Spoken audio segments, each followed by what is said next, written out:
সত্যিকার অর্থে সাকিব আল হাসানের সময় শেষ। সাকিব আল হাসান এখন আর মাঠে আগের মতো কার্যকারী না এবং তিনি ব্যাটিংও পাচ্ছেন না, বোলিংও পাচ্ছেন না।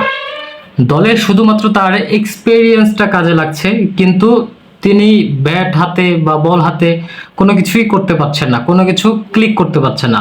হয়তোবা দেখা যাচ্ছে অনেকগুলো ম্যাচ খেলার পরে একটা ম্যাচ ভালো করলো, সেটা কিন্তু আমাদের দলের জন্য বা আমাদের যেই টিম সেজন্য বেশি একটা কার্যকারী না, কারণ আমরা কিন্তু তাকে এক ধরনের ক্যারি করছি বর্তমানে। সুতরাং তার উচিত নিজ ইচ্ছায় নিজে ডিসিশন নিয়ে দল থেকে রিটায়ারমেন্ট ঘোষণা করা এবং সম্মানের সাথে চলে যাওয়া।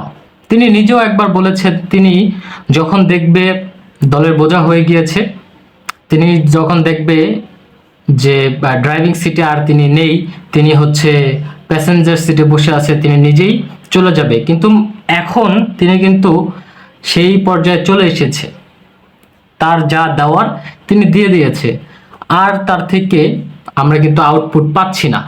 সুতরাং তার দল থেকে এখন বিদায়ের পালা, এবং এটা যদি কন্টিনিউ হতে থাকে তাহলে দেখা যাবে যে নির্বাচকরাই তাকে বাদ দিবে, সেটা কিন্তু অসম্মানের হবে তার জন্য। তার নিজেরই স্টেপ নেওয়া উচিত।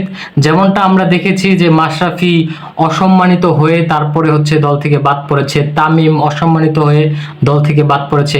তার বেলা তিনি কিন্তু একজন কিংবদন্তি, তার বেলা এই বিষয়টা যাতে না হয় সেই বিষয়টার দিকে সাকিবের খেয়াল রাখতে হবে। সাকিব এখন একজন বিজনেসম্যান এবং তিনি এখন হচ্ছে একজন পলিটিক্যাল ফিগার।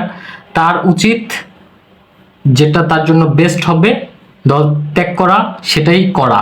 তিনি ব্যবসা বাণিজ্যতে মনোযোগ দেন, পলিটিক্সে মনোযোগ দেন, এটাই তার হচ্ছে আপকামিং ক্যারিয়ার হয়ে দাঁড়াবে।